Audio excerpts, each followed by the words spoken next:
Welcome to Anime Out of Context, a comedy review show hosted by a basement dweller who grew up scrounging terrible fan subs on sketchy websites prior to the convenience of modern streaming, alongside a willfully ignorant soul whose only knowledge of anime comes from the shows forced upon him here. This show will contain spoilers, incorrect information, and copious amounts of adult language. Our hosts are not experts on any topic, and everything they say should be taken with a grain of salt. Thank you for listening, and enjoy.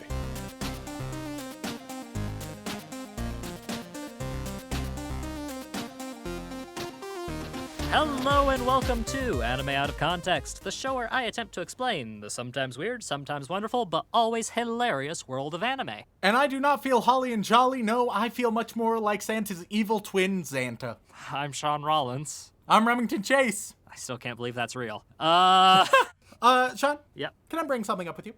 Sure. So, things have been a bit rough for a certain state, right? Good old Texas. Texas has been having a rough time. Yes. And I was contacted by one of our listeners, and they had a request for me, Sean. They wanted me to honor the people of Texas. They wanted me to support the people of Texas through what they are going through. And you know, some people have raised millions. Some people are visiting homes, providing water, heat, comfort.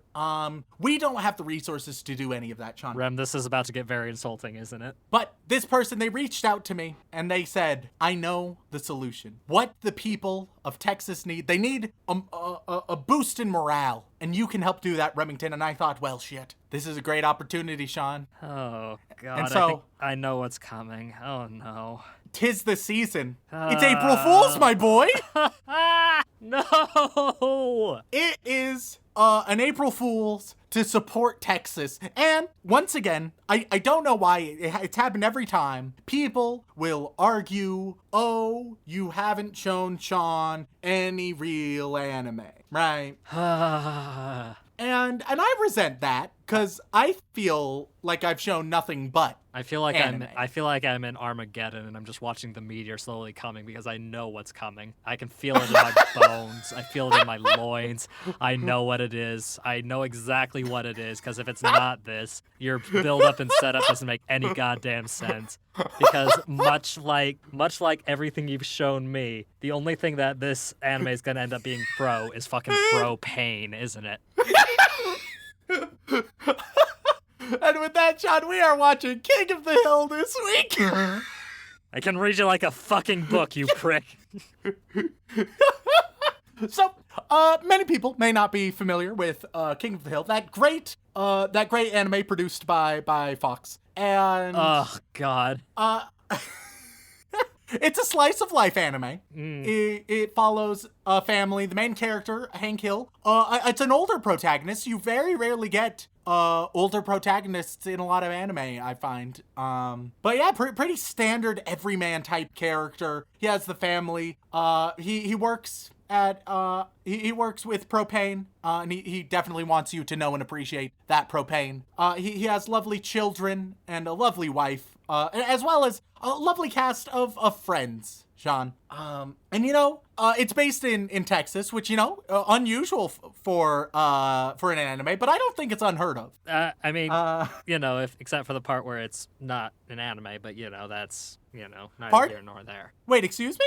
No, What do you mean? I mean, it's animated. Like you're making steps in the right direction, my man. But I don't think Hank Hill counts as a waifu. I don't know if that is something I'm willing to commit to. All right, so you had me doubting for a minute, right? But apparently, King of the Hill has been voted best anime. I'm gonna go with no on that. I'm looking at a forum. Is King of the Hill an anime? Of course it is. Obviously, follow your heart. It's up to you to decide. It really seems like people believe. Is it the best anime? I don't know. Maybe Corey in the house. There could be some disagreements. But I think we can all agree that it's between these two, right? And so, Sean, King of the Hill has a special place in my heart. You've never seen an episode of it, have you?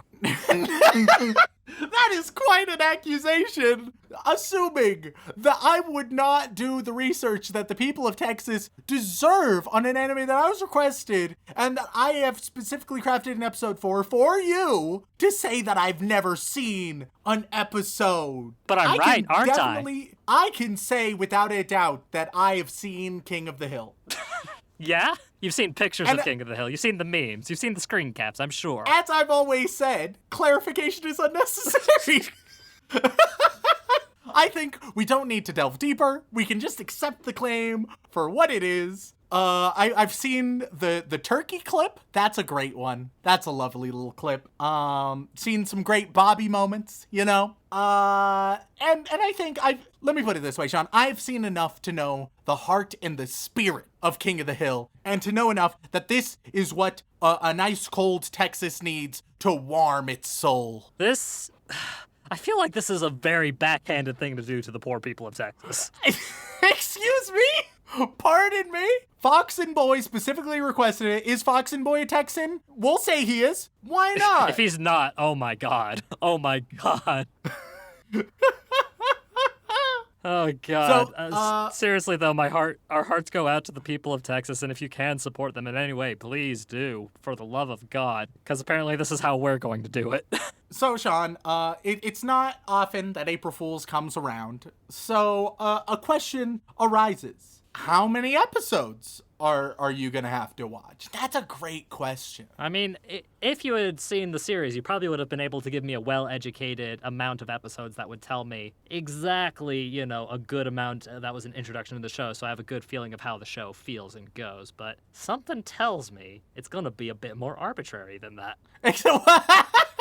Pardon me, Sean? So, if it was arbitrary, it would be very easy for me to say, hey, there's 12 episodes in season 1. How easy to just make you watch those episodes. No, I want to get a little bit experimental, Sean. Uh-huh. So, Sean. Yes? Are you feeling lucky? Oh, fuck. Ah, fuck. Rem, I have DM's luck. You know I'm never feeling lucky.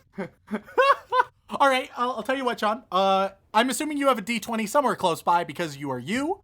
Yep. I would like you to roll that D20 and tell me what you get. No modifiers on this one. No. Just honestly tell me. No shit, that's a natural 1. Oh, God, I'll even send you a picture of it. So I was going, if you were anything above a 5, you were probably going to get the 5 best and 5 worst episode. But if you got higher than a 15, I was going to give you just the 10 best episodes of King of the Hill. Because you got a natural 1, I need you to watch what has been voted and deemed the 10 worst episodes of King of the Hill. Oh, so we're raising an even bigger middle finger to the people of Texas. Because based on the narrative that you've presented for me, King of the Hill is a very time-honored, beloved classic amongst the people of Texas. It makes their hearts soar and happy. Episodes, so rather than even the bad episodes will be high quality. That show has been going on. That show went on for like a decade, Rem, if not longer. There's bound to be some god-awful episodes. I feel like this is an insult. This is heresy. I mean, you should have rolled better. I have DM's luck. If you properly loved the people of Texas, you would have fudged the roll.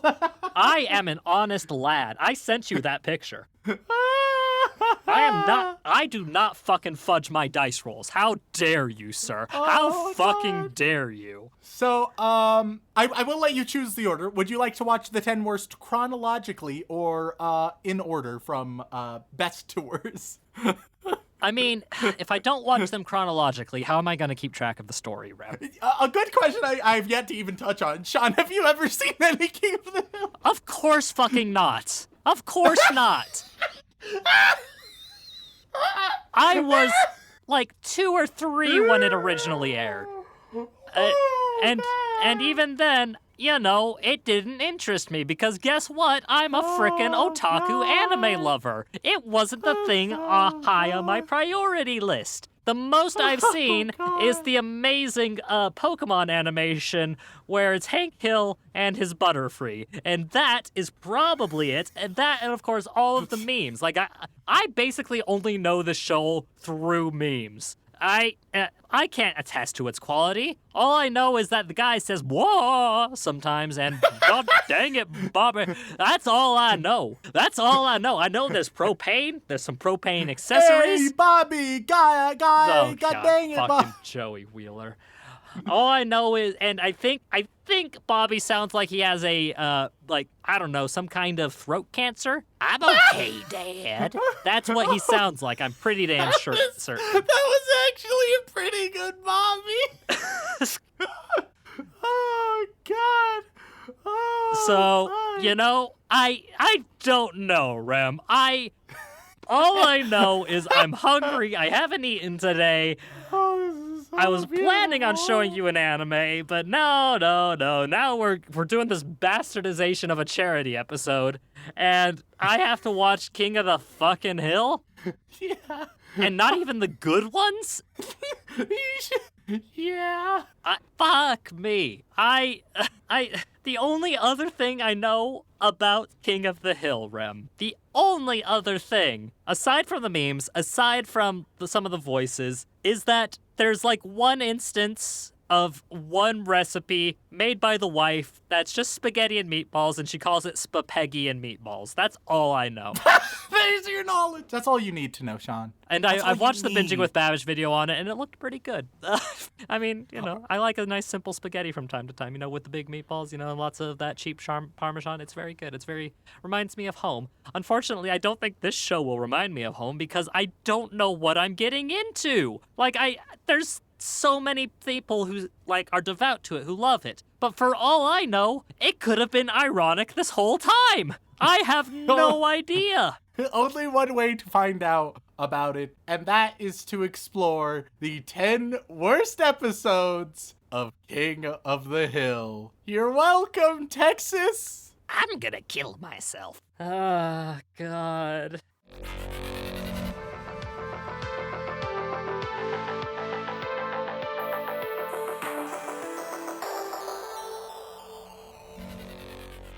And we are back after watching 10 episodes, the worst 10 episodes of the greatest anime of all time, according to many, King of the Hill. So Sean, how are you feeling, bud? You know, were you aware, Rem, that this show was running for 13 years?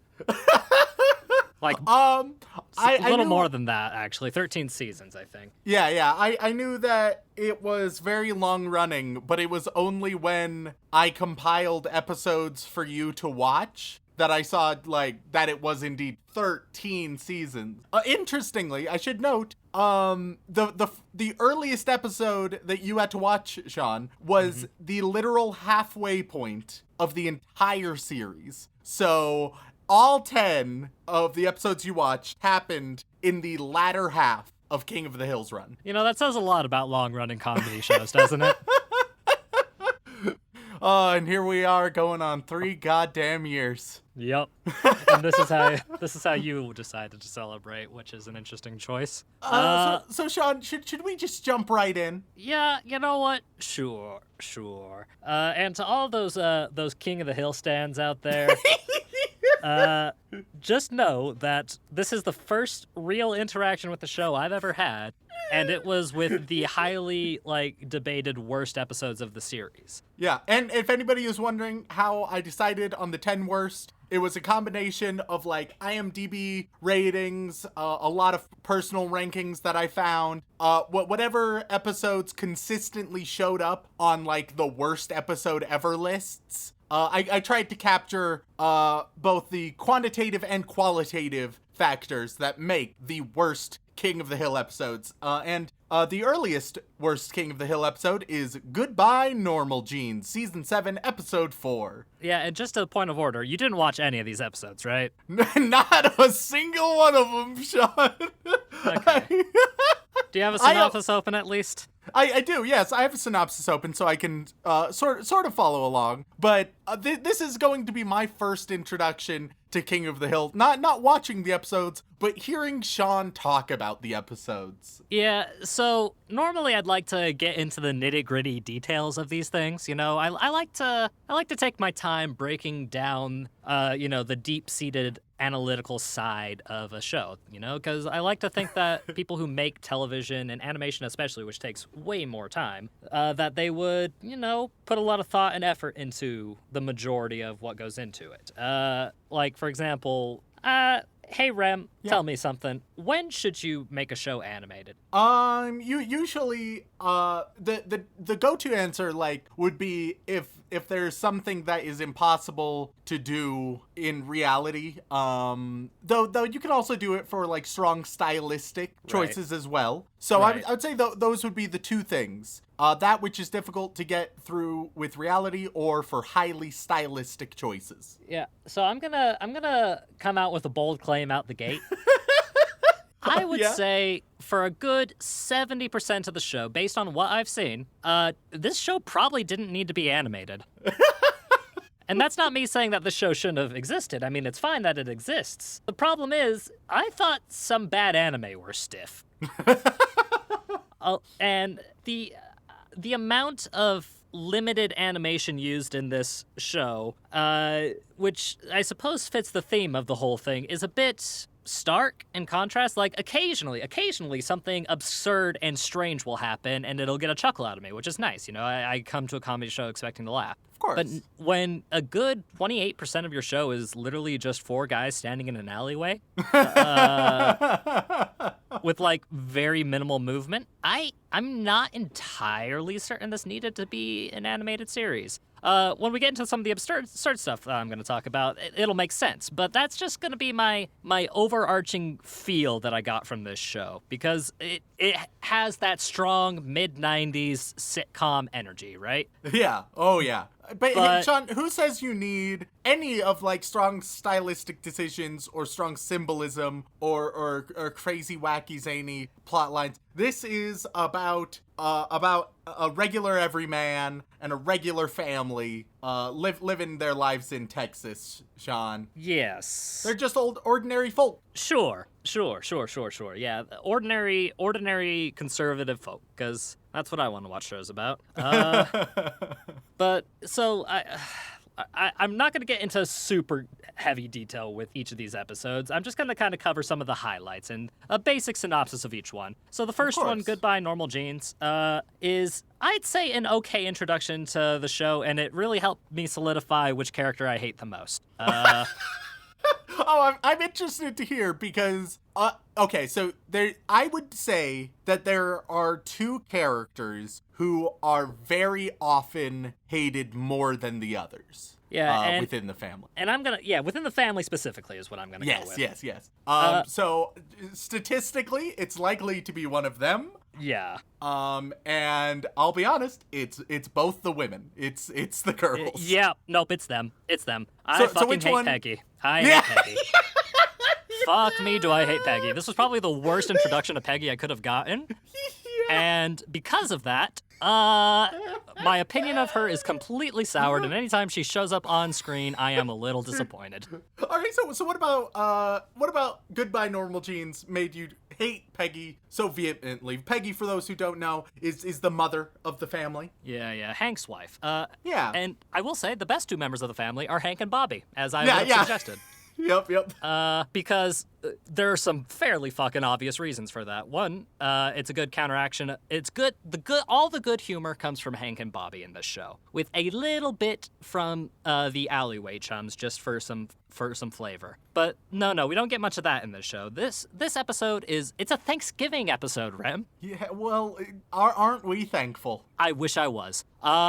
It's a Thanksgiving episode, and Bobby, the awkward junior high age kid, is going through home ec and having a bit of a hard time of it. And, he comes home and asks his mom for help, because, I mean, if you're doing home ec, you gotta ask your mom for help. Of course. And, of course, Hank, being an old-fashioned Texas male, is a bit, wary of things on the more feminine side. This is very traditional. One of the ongoing conflicts throughout the entire series is that Bobby is not a super masculine boy. No, He has a no. very strong feminine side. He embraces it, which makes Hank, who's very old-fashioned, a little bit uncomfortable and unsure how to handle it. He wants to support his child, but he has his concerns, you know? Yes, and there's a good amount of comedy to be had from that. I mean, in an ironic sense. Yeah.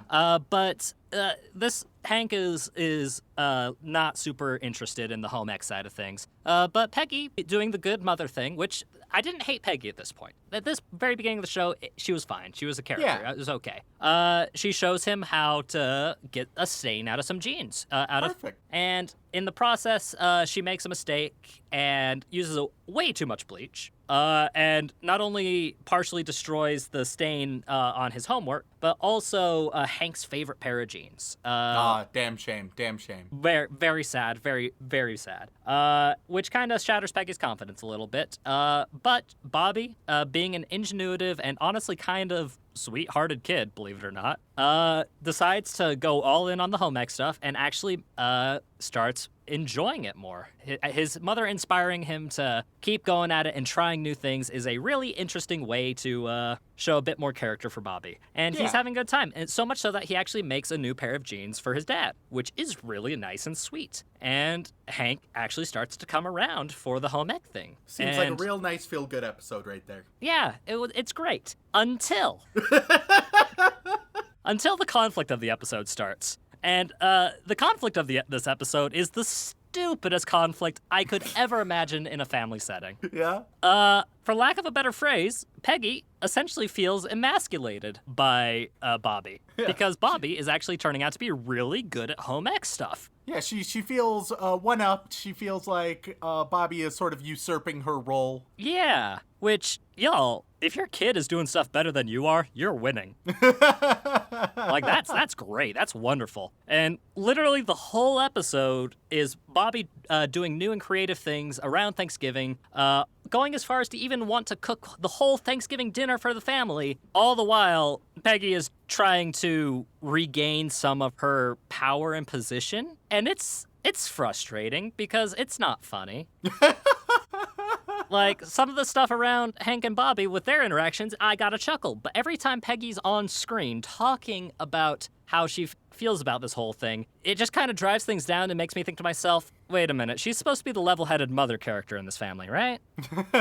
Like, she's supposed to be kind of like one of the balancing characters in between, you know, the very stoic and set in his ways Hank Hill and the very liberal and weird Bobby. And she's supposed to be the middle ground, the balancing. So she's a little bit weird and a little bit old-fashioned. But she is acting so childish and so out of tune throughout this whole thing.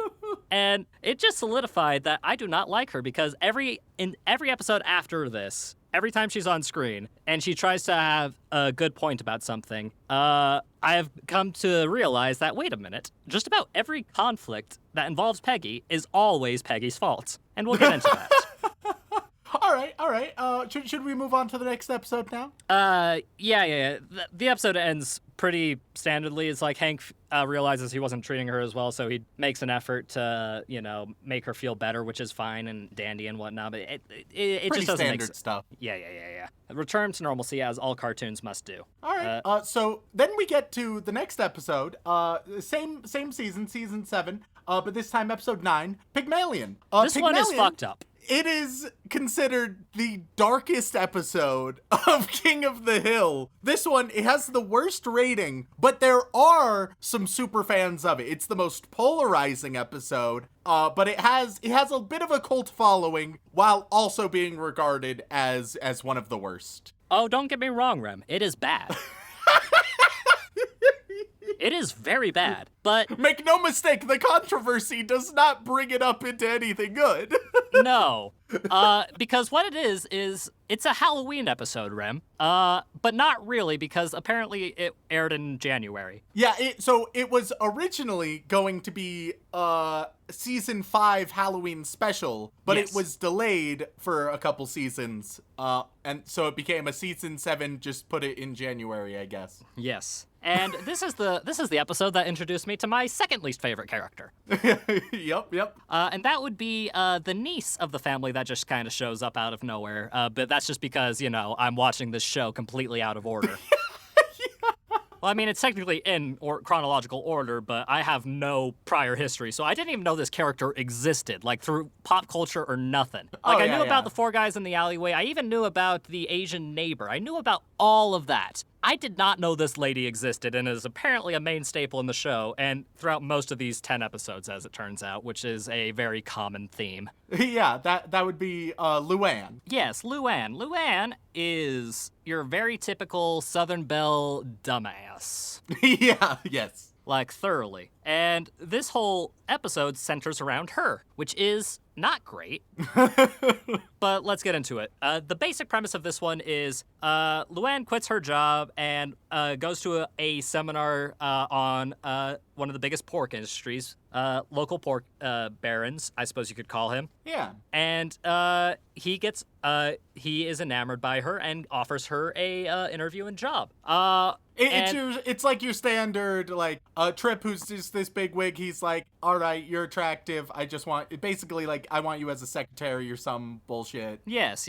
And, of course, there's the meta thing. It's like, oh, is this going to be a weird sex thing? Yeah. Or also is he actually just being genuinely nice at first? You know, it could be either way. Because I mean, King of the Hill is supposed to be a conservative satire, so I could have seen it going either way and been fine. Yeah. It's definitely the weird sex thing, but and the episode is literally just a back and forth between Luann and Peggy, my least favorite characters. Yep. Luann encouraging her to go with this guy to get this job, and then Luann backpedaling throughout the rest of the episode, telling her that it's a horrible idea. Meanwhile, Peggy backpedaling, and then Luann is the one who is fully enamored by this guy. Yeah. And it's a horror episode, so it's literally just escalating up to the point where she lives in the mansion with him, in his big scary pig mansion, and they're like little not so subtle hints of him being completely psychotic, all to the point where he completely changes her appearance to match the mascot of his pig company. Yup. Which is a choice. It is a choice that I did not want to have been made. And it turns out that the main reason that he hired her was, of course, a weird sex thing, because he wanted her to look like the girl in the photo, and you'd assume that he'd want to be like the guy in the photo as well, the male mascot. But no, what he wanted, Rem, and get this, he wanted her to be the girl in the art. Yep. And he wanted to be the pig in the art. Hey, if you can have cat girls, then we can have pig boys, okay? I have seen some good pig boys in my time. This is not one of them. No, it's more of a, like, pig-like supervillain? Yeah, is what I'd call it. And it's set on Halloween, so it's like, oh, it's just his costume. No. 100%, this man fucks pigs. And that, because he wants to be a pig, is his whole, like, weird, crazy serial killer psychosis. And it boils over to a conflict where she's trying to run away from him, and she runs to one of his local slaughterhouses, which just happen to be on the mansion property, because, that's how that works. Yeah, I mean, as you do. And I'll tell you right now, Rem, this was the most amusing ending of the 10 episodes you watched because of how stupid and fucked up it is. It's pretty fucked up. Because literally, it's a cartoon scenario where they're on a conveyor belt of a slaughterhouse, and right at the very end, barely escaping the clutches of the psychotic pig fucker, the pig fucker straight up gets turned into sausage through the slaughterhouse machine. Yeah, and like, no ifs, ands, or buts about it. That's just how that goes down. Yeah, no, he dies, and then the episode ends. Yeah. It's one of the very few episodic, like, actual deaths. It's in a super fucked up way. Yeah, no, like, it did not fit the tone of the show at all. Which is part of why I enjoyed it, but that's just because I'm a dark, sadistic bastard. But that's enough of that one. Quickly moving to the next one. New Cowboy on the Block. Yep. Season 8, episode 3. We're in a new season now. Yes, this is dumb. Yeah. Because it's literally a washed out Cowboys player. Dallas Cowboys, because, Texas. Yeah. That's a football team for all of you other weebs out there who didn't know that, because It's not just a random cowboy from No, Dallas. no. It's not a washed up Clint Eastwood. It's literally Oh, that'd be great, though. that. Well, we have movies like that, and they are much more violent. But no. This super fat, washed up, stereotypical jock, ex football player shows up on the block. Hank is enamored because, why wouldn't he be? Yeah, and- it's like a sports guy, that's incredible. They're around. They're in your life now. Exactly, until it escalates to the sports guy being an absolute dick, because guess what, guys? A lot of athletes are actually pricks. No offense to the actually decent human beings who are also athletic and wonderful, but generally speaking, a good amount of professional athletes are not nice people. I think it's a general rule. Don't let athletic prowess or talent in any other area get in the way from being a good person. It's not an excuse to be a shit. Just because you are talented or good at something doesn't mean that that's okay. You still need to be a good person on top of that. Yeah, and this fat fella is not. I forget his name. It's like Willie or something. Yeah, Willie. Yeah, Willie starts out being the cool, like, hey, this guy was in the Super Bowl, and is leveraging all of his coolness to just get away with criminal shit. Like he cuts the neighbor's phone lines at one point because, they asked him to turn down his music and go the fuck to sleep. And it all ends just with him Hank finally getting fed up with him, which takes a while because, Yep. Once you're enamored with somebody, it's hard to look past the rose-colored Here, glasses wait, to get rid of them. Let me like translate for the weebs. It's like if you met Hatsune Miku in real life, but she was a total prick. And I don't know even how many of you would acknowledge her being an asshole at any point. You might just keep simping. Too many of you would just keep simping. Don't simp for assholes. This is true, unless All right, so there's so a really how good does- deal going on. So how But- does this conflict resolve itself, Sean? Oh, I mean, they can't get rid of him because the cops are obviously on his side, which is weirdly relevant today. Yeah. Because they had no proof. And Hank riles up Willie, and Willie punches him in the face, wearing his Super Bowl championship ring, which leaves a perfect Super Bowl championship impression on Hank's face. And they use that to blackmail him to get out of his house within 2 weeks. Well, Which see, is- there you go. Yeah, okay, cool. That's that episode. Nothing super crazy aside from that happens. Pretty straightforward. So then we move to season 9, episode 6. This is a name, the Patriot Act, the Petrio Act. The Patriot Act, because it's a pun Okay, on the cool. Patriot Act. Well, I know it's a pun on the Patriot Act. I just didn't know if there Yeah. were like characters named. No. Patriot. Because, Rem, this is a very stupid concept, but it's probably one of the better concepts of these okay, episodes, I would okay. say. Basically, one of the four fellas, one of Hank's four, proper Texan American cohorts. Yeah, Bill, one I of the think is his Alley name. Boys, as you have Yes. deemed them. Yes, the Alley Boys, which is a great boy band. Hank and the Alley Boys. I'd listen to it. Oh my god. I mean, So, if there yeah. can be a Ned Flanders boy band or heavy metal band, I forget Oh what my it is. God. Yeah, then I mean, why it can't there works, it be works. a King of the Hill like boy band? It's I'd true. like that. It's true. So yeah, we have Bill, who's the one Yeah. who gets the pet. Yeah, Bill. Describing Bill Remington, he's kind of the stupidest of the group, but he's also kind of the softest of the group. He has like a really dumb Southern accent, and he just kind of likes to, make jokes and hug his friends and be. He's a simple the boy. Yeah. He volunteers with a VA pet program where essentially for a limited amount of time a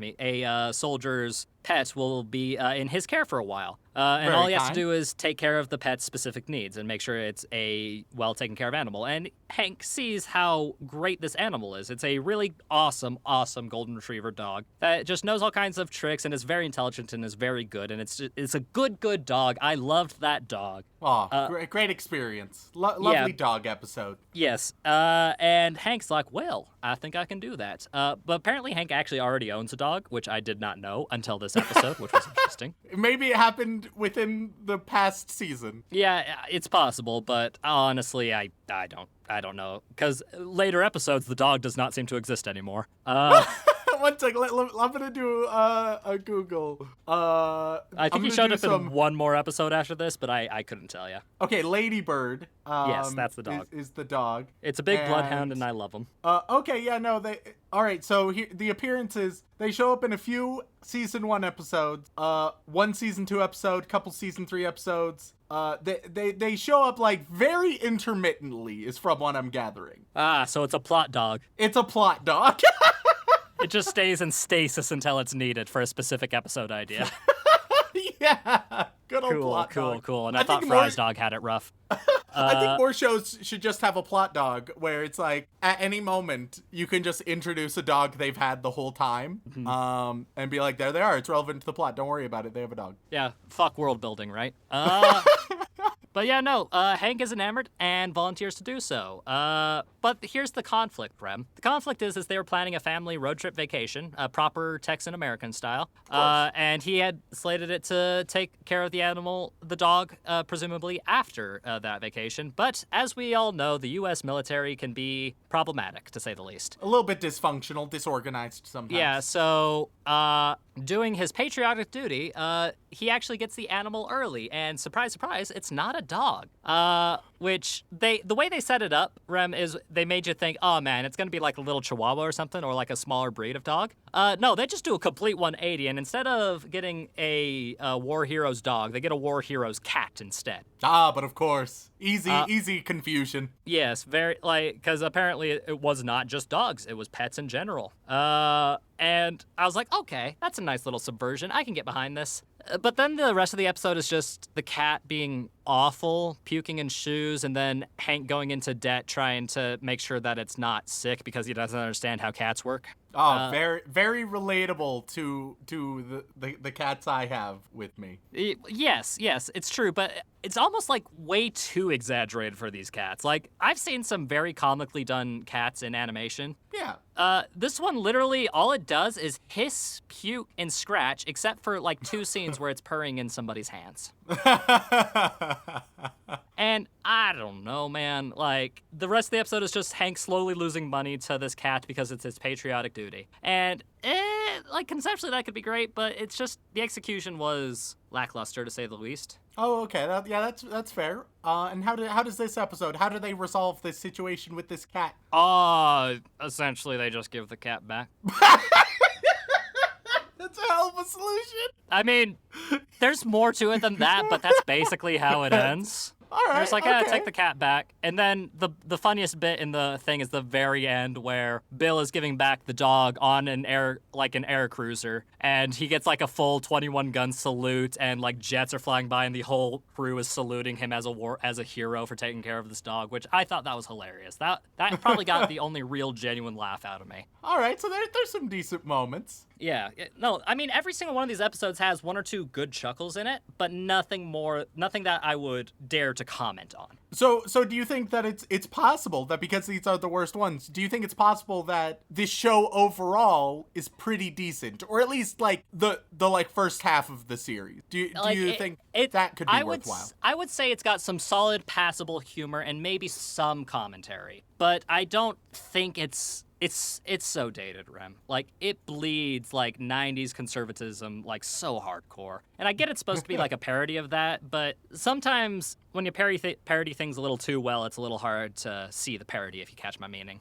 All right, okay. So the next episode we have, interestingly, it's just the very next episode, season 9, episode 7, Enrique Syllable Differences. This episode sucks, Rem.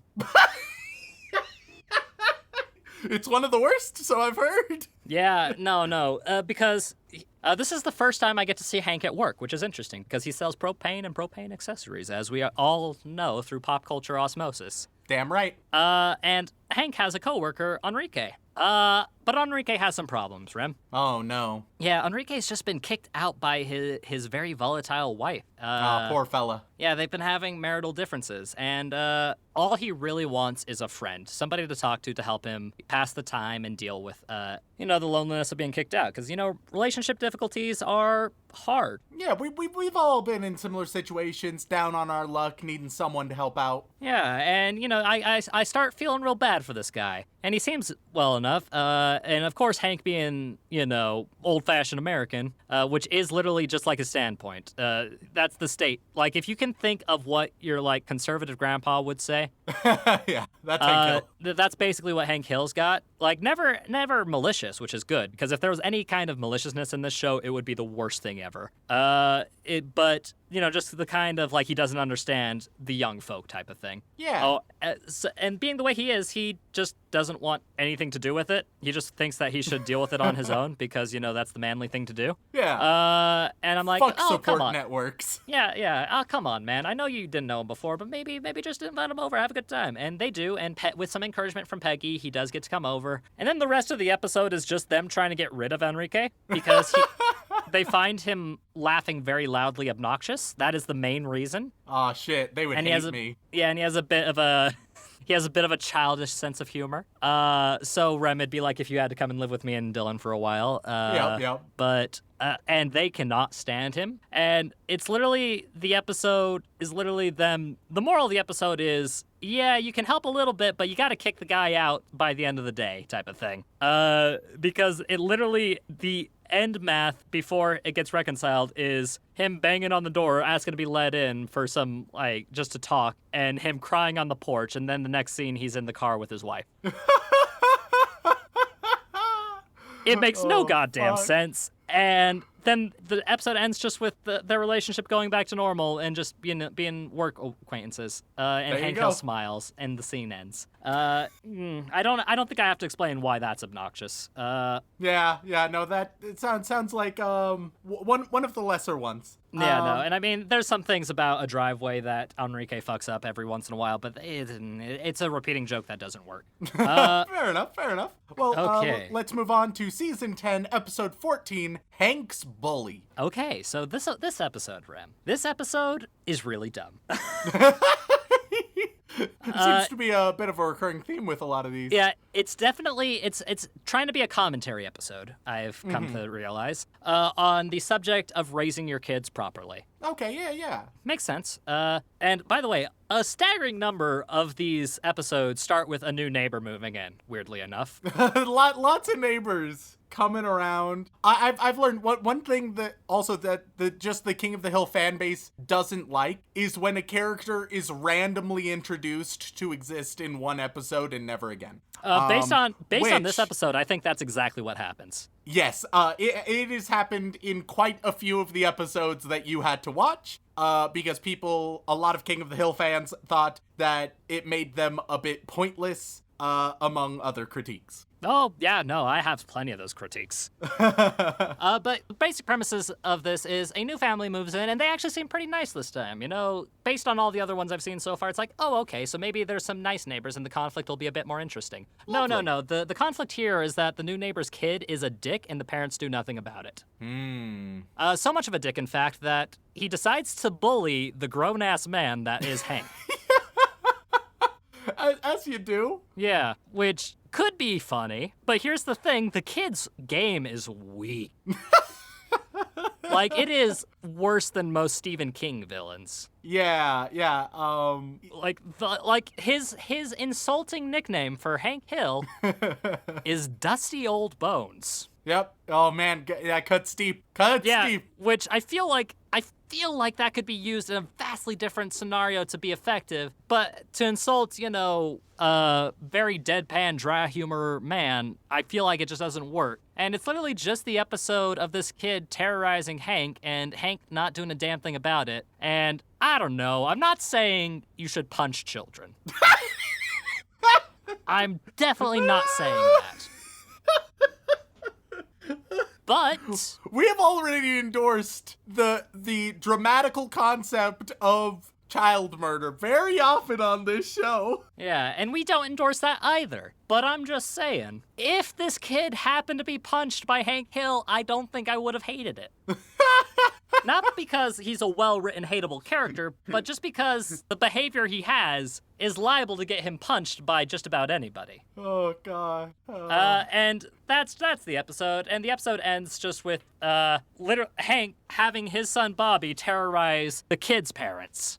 Well, there you go. Yeah, because fighting fire with fire is always the way to solve conflict. It's the ideal way. Yeah, and at the end, they scold the kid and the kid goes off, and then I assume we never see these characters again. So that's that episode done. All right, perfect.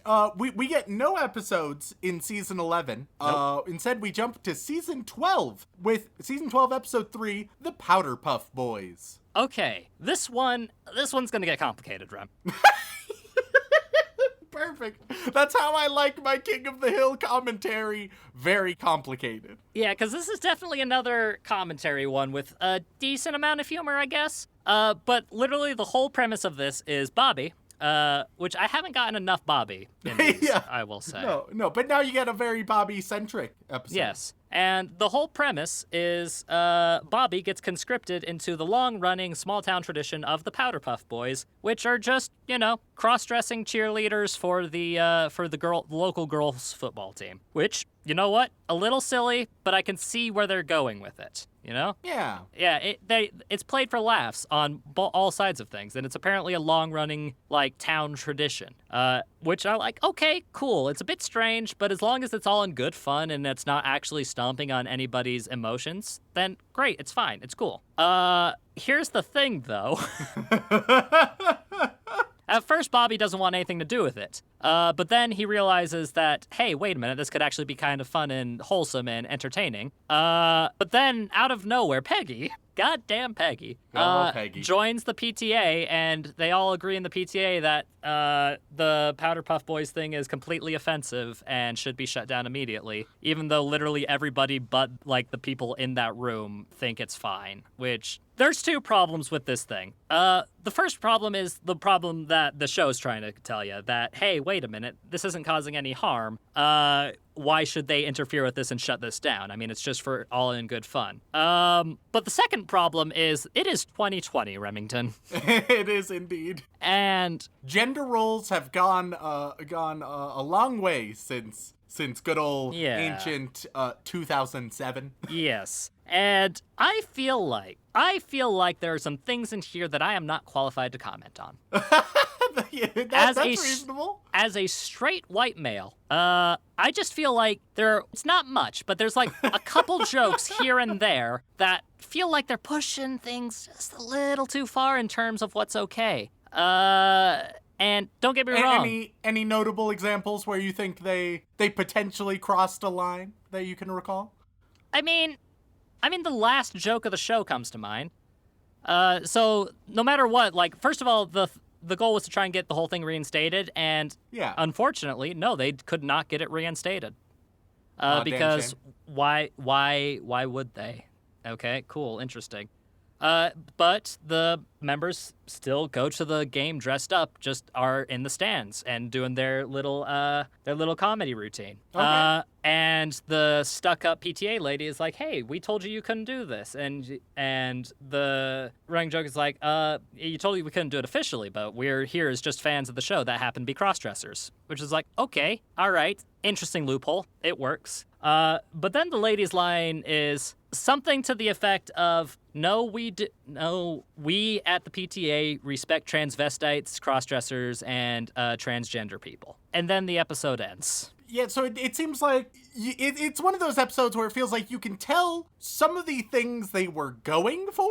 Yes. But perhaps King of the Hill is not the best medium for these I would things. say not.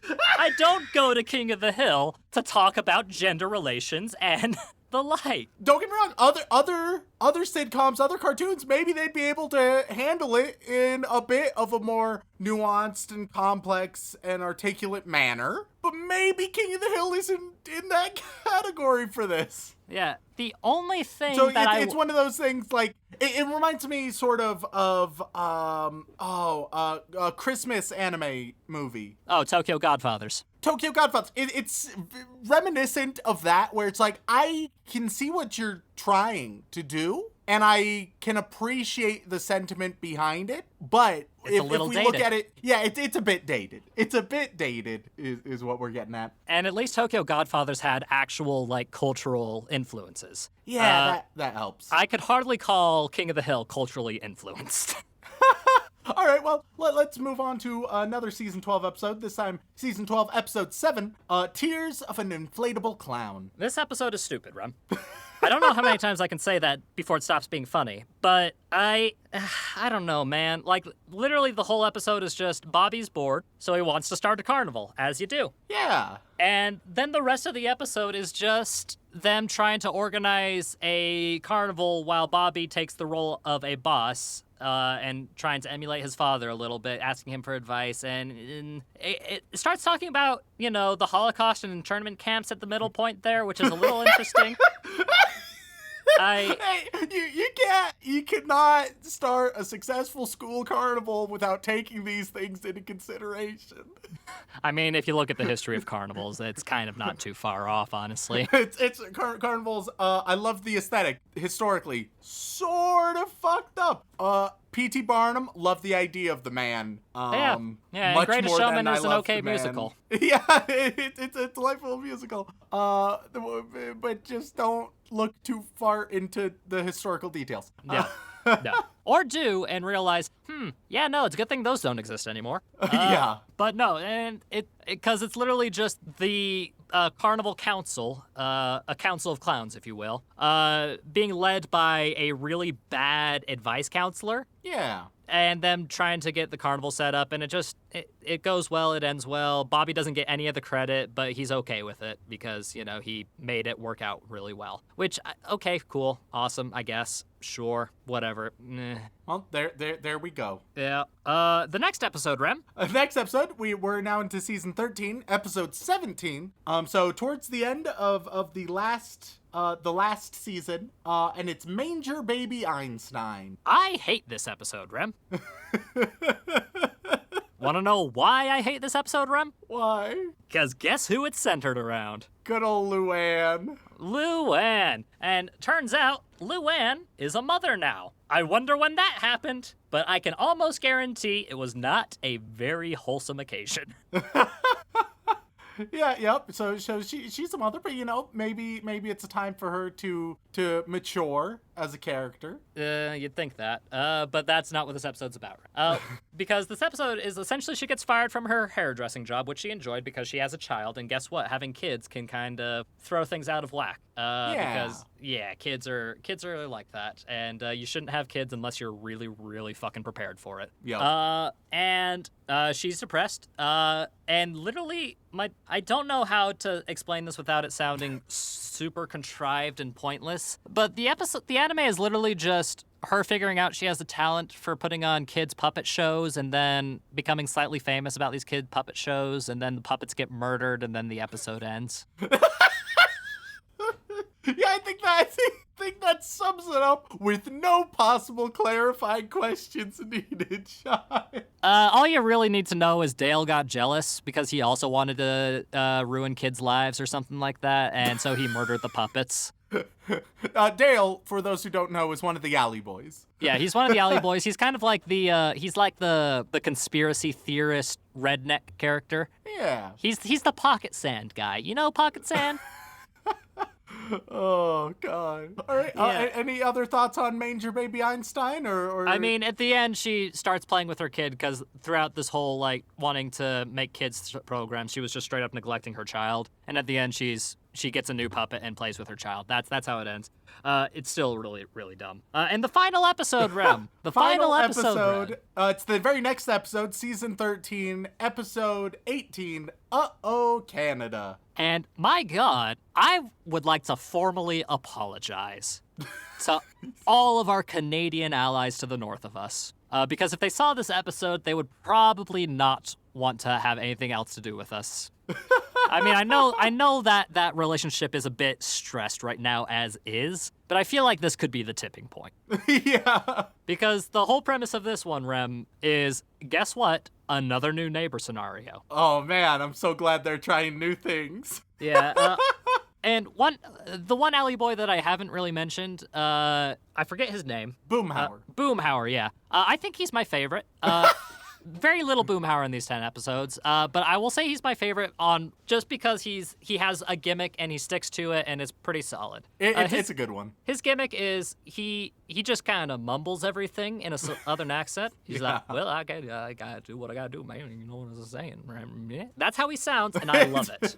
and it just that's his default state forever. Yeah, and it's pretty funny. And I will say the best joke in this episode actually comes from him as well. Because he's doing a house exchange program, Boomhauer is, for the summer. He's going to Canada, and this Canadian family is coming to stay in his place. Okay, cool, interesting. We get to see a conservative Texas man interact with some Canadians. There could be some good humor in here, poking a little fun on both sides of the fence. Yeah. But this is so entirely one-sided against the Canadians, and I feel awful about it.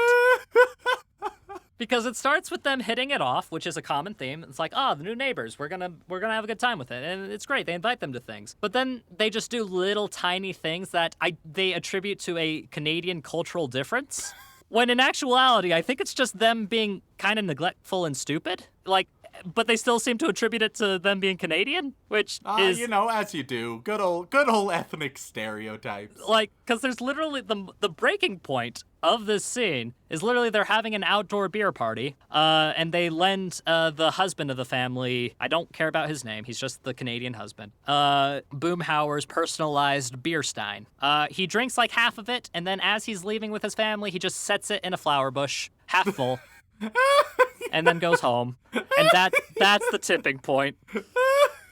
Okay, that's not entirely the tipping point. That's the start of the tipping point. The immediate tipping point after that infraction is that a very angry cop shows up and is yelling at them for a noise complaint. But here's the thing: the entire neighborhood is at Hank's place except for the Canadians.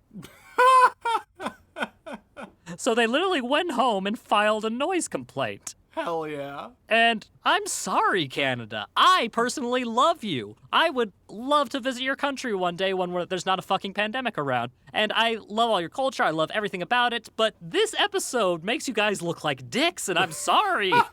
Yes. That great Canadian stereotype of them being total assholes. We've all heard it. It just seems so weirdly formatted. And I will say the only comedy in this is occasionally it'll cut away to Boomhauer up in Canada, and he's just getting it on with this French-Canadian chick, and it's very hilarious. And the final joke of the Boomhauer segment is literally just, he speaks fluent French. That got a good laugh out of me. This guy who can hardly speak English. Frankly. Speaks fluent French and makes love to a French-Canadian woman, and it is fucking hilarious. That is probably the best joke in the whole 10 episodes I saw. And I'm like, I see why these are the worst episodes, because they don't have Boomhauer. Yeah, fun fact, every single other episode other than these 10, all like 200 some odd, they're just, it's actually the Boomhauer show, fun fact. All right, so Sean, yeah, I want your opinions on a few things. First of all, given the fact that you saw the 10 absolute worst episodes of King of the Hill, what is your opinion, not just of these 10 episodes, but if you had to try and infer about King of the Hill in its entirety? Honestly, Rem, based on these 10 episodes, I'm gonna tell you right now, King of the Hill makes one of the greatest sins on the face of the planet when it comes to animated comedies. Yeah. A good 60% of the time, man, it's boring. It's so boring. And I mean, I understand that these are the 10 worst episodes, but I was in such a fugue state watching them and taking notes, which I never thought I'd have to take notes on King of the Hill. I never thought that. You're one of the few. It was so boring most of the time, and when it wasn't boring, it was frustrating. And then there's that, 10% of the time where I got a laugh or a chuckle. If this is the worst the show has to offer, I think that this is probably an okay show. But you gotta pick and choose your episodes, man.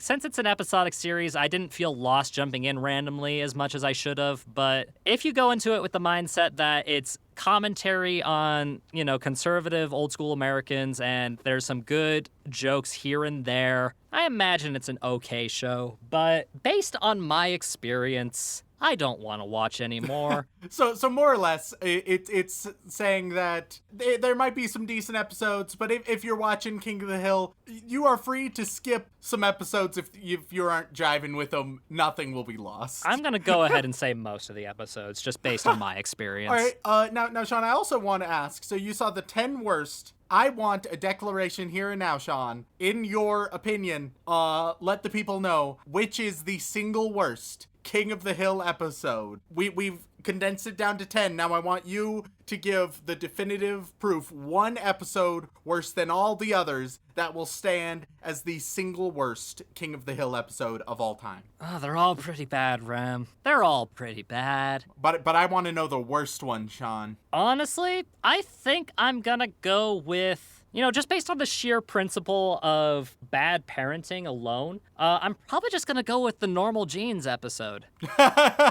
Simply due to the fact that, my God, no parent would be this petty towards their child doing something good and that they enjoy. That alone infuriated me. So it's the episode not only soured your opinion on Peggy, but also stands as the worst episode of all time. Look, man, it had one okay chuckle moment in it, and then the rest of it was just making Peggy out to be a victim, even though she is very clearly an offender. And I do not stand for this bullshit, that kind of bullshit. All right. Well, let's end things right, Sean. With one final question: Would you like to watch any of King of the Hill at all? With me moving forward, maybe the best episodes, the highlight reels. I mean, I'll do it if you actually watch the show, Rem. Because I ain't watching it by myself ever again. Because fuck that noise. If it's on, at a sports bar or something, which I very obviously go to on the regular because I love sports, Rem. So much. I love, on the sports bar, oh, look at all these sports in King of the Hill. Look, man, from what I know of sports bars, is that really too far-fetched? This was on fucking Fox. Come on. All right. Well, I think that's fair, Sean. Well, I would like to thank everyone for tuning in and listening.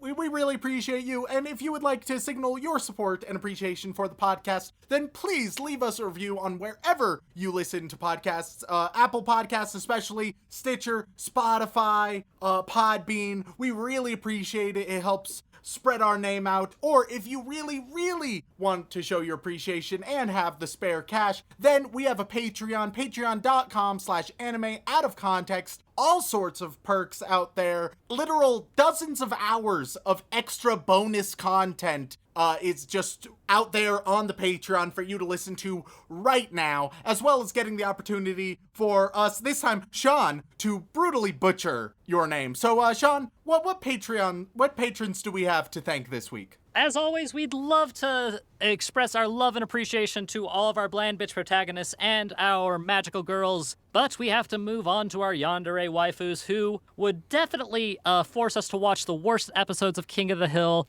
but then comfort us afterwards, just increasing that, that dependency. Oh, of course. And of those people, I would like to thank Cheese, Inappropriate Joey Wheeler, Monkey, Danny Morabito, Sarah Birch, Kazu Morocco, Inappropriate Joey Wheeler. I'm sensing a theme. Hey, Yugs, I got some propane accessories, yay! Juliana, Salty Pretzel, Glenn Michael Dolan, Jacob Livingston, H. Wood. Farmer, when I was a kid, my mother told me I could be anyone oh God, I just lost the thing. Where'd it go? Okay. Farmer, when I was a kid, my mother told me I could be anyone I wanted to be. Turns out identity theft is a crime. Weeb. That's pretty good. I like that. Alexander Nasinsenyo. Oh God, that is a hard name. Oh, yeah. Sean, Evangelion is trash, get over it. No, and that's not how you spell my name. I especially like how they added an umlaut to it. That's very nice. It's like a French version of your name. Yes. Actually, the French version of my name is Jean. That's besides the point. Little Jean.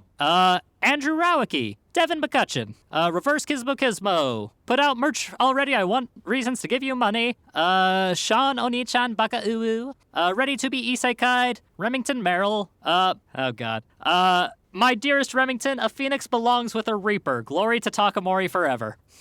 I mean, I agree, but that's besides the point. Apostle of the Church of Remington, Snap Snips, Ichigo Simp 015,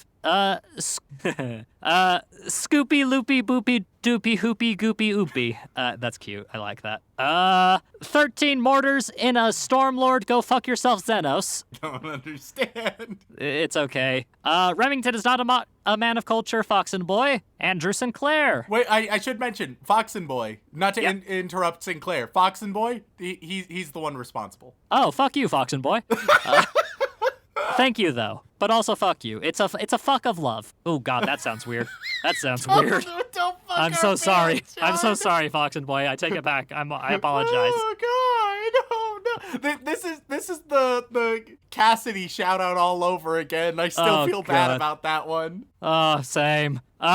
Jax, Dark Swarm 713, Kitty, Redneck Weeb. Oh, you must have loved this episode, I bet. Inuyasha is my favorite cryptid. Ariel Bird. Rem, listen to me. If the words redo of Healer come out of Sean's mouth, it's April Fools. Take over the episode, not a joke. Yeah, I'm just gonna bite this one in the bud right now. Never doing redo of Healer. Not gonna waste our time on Oh that. God, that bad, huh? Jesus. Basically, mate, it's a very specific brand of hentai that somehow got a TV series. Oh God. And it's not worth our time. Lonely Geek 23, Kyle Welsh, Darth Pikachu, Elise Howard, Hanakawa, Nick Harvey, Yamate Kudasai.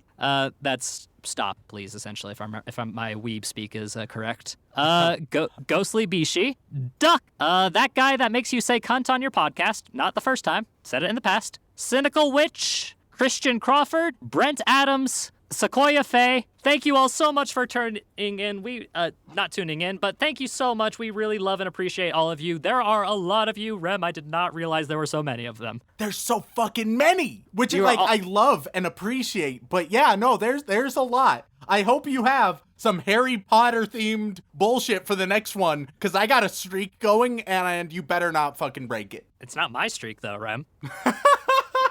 Cowardice! Look, Rem, you scraped the barrel so cleanly that we have now emerged in another dimension. We have been isekai'd because you've ran out of fucking Harry Potter related boy wizard tier shenanigans. But let me come up with something. Have you done potion ingredients? I don't think so. I mean, Go because for it. propane's kind of like a potion. My favorite potion. Ah, yes, wizards and witches, it's time to brew some propane. If you cast Incendio on it, you'll get a surprise. All right, yeah, give everyone some Yeah, so all of our lovely boy wizards are going to get a potion ingredient. Spicy Log Horizon is one of the best written isekai. Use the bullshit rule hot take. You get... It's the first one I saw, so there we go. You get alcohol. Yeah, it's used in Elixir 7 and Pepper Up. Congratulations. There you go. Believe me, I wish I had some. Miguel De Leon, you get Bat Spleen. And good old you can bat use it spleen. in a swelling solution. I'll let you use your imagination as to what that's for. Oh. Pilkster, the Symphogear Advocate. You're gonna get a Bazor, because that one actually had plot relevance and is very useful, historically speaking, and like fantasy speaking. It's very fascinating. Rare. Okay, all right, here we go. Rare Watashi ni Tenshi ga Mayorita is the cutest show ever of all time. Kumiko. Oof. You get butterscotch. Oh, that's pleasant. Yeah, sweet substance used in the dottle draught. I don't know what the dottle draught is, but butterscotch, you can't be upset about that, I don't think. I call Bondrude daddy. Bondrude? I say Bone Druid, but it is Bondrude. Let's Google. Let's finally give him just like Bone Dust or something. I think that's appropriate. Oh, okay. Bondrude, it's from Made in Abyss. So whatever the fuck that is. Oh, right. Oh, now I remember. Oh, I see. Oh, that's a problem. Based on that, you get... I was going to give him just Bone, but I'm going to give him Boomberry because I like the name. It's used in the Wiggenweld potion. Oh, perfect. Enrique Perez Torres. Oh God. Hey, Enrique, do not draw any parallels between yourself and the King of the Hill episode. I'm sure you are nothing like that episode. You get Dragonfly Thorax, mostly because that's Ooh. fun to say and it sounds mysterious. When toasted, can be used in the girding potion and the dragon dung fertilizer. I'm sorry. How do you toast it? How does one toast? No, I mean you just thorax. get a toaster and you just stick it in. I imagine. That's gonna burn immediately. I don't know, man.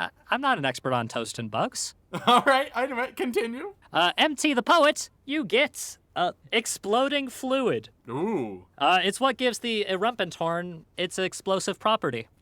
But of course. Yes. Dedicated sadist, I'm gonna give you flobberworm mucus. Because everybody remembers the flobberworm scenes from the books, and everybody loves the flobberworm scenes from the books. It's a vital ingredient for the Wicked Weld Potion, cure for boils, herbicide poison, and sleeping draught. So it's multi-purpose. You just gotta deal with flobberworms. That's the downside. The brown mamba. You're gonna get... You're gonna get gravy. Used in fake protective potions. So it's not really a potion ingredient, but is it though? Is it?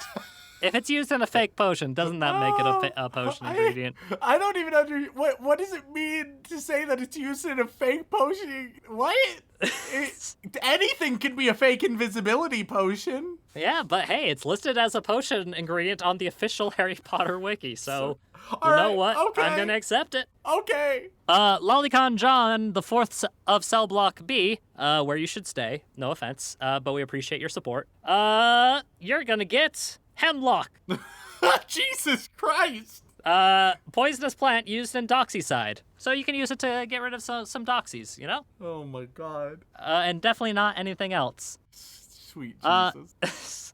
Imoto ahega uwu rem onichan babaka. Well, hold Oh, up wait, now, no. Sean. Oh, now yeah, you've moved up? I have moved up. I've moved on to our joke tier.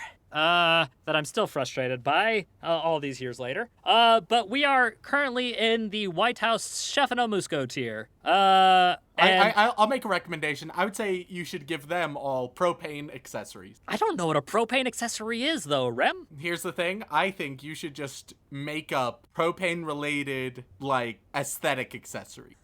All right. So, like, barbecue earrings and the like. So wait, not even... That's what I'm giving to you. Okay, you know what? Sure, fine. For our Chef No Musco tier, everybody's gonna get some propane and/or propane accessories. Only one of them will get just propane. Who will it be? Yes. Imoto ahegao uwu remoni-chan bababaka. You get a propane pendant. It's just a lovely little necklace with a nice little chemical propane symbol on it. It's very good. Beautiful, beautiful. Mm-hmm. Comes in pink. Uncreative Cretan, you get this is stupid. You get the propane self-defense kit. Complete with a baseball bat tipped with a miniature propane canister for all of your self-defense needs. A great propane accessory, that. Yeah. All right, one of our final two, they're going to get the propane. Zachary Shirley was referencing what you thought I was referencing, and I subscribed. You surely, Zachary Shirley, you've been with us for so long. Surely you deserve the golden propane canister itself. You are the propane that gets... That is your new superpower. You may now call yourself Propane Man. The magical propane that gives you the power over propane and all propane accessories. Personally, bow down. It's the hero. He's not against pain. He's propane.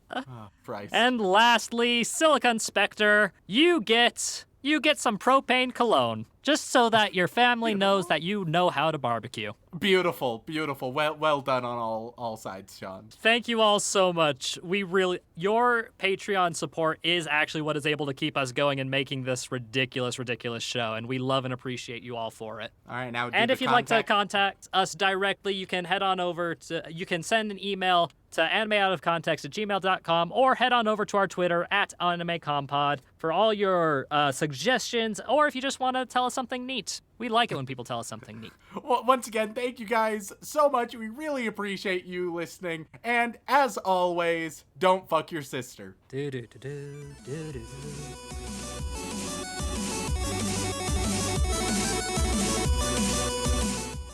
Generally speaking, a good amount of professional athletes fuck pigs. That is quite an accusation. It's a fuck of love.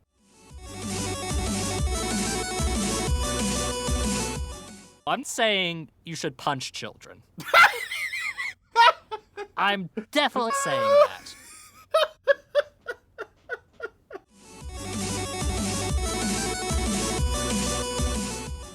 I can fuck you like a fucking prick, you book.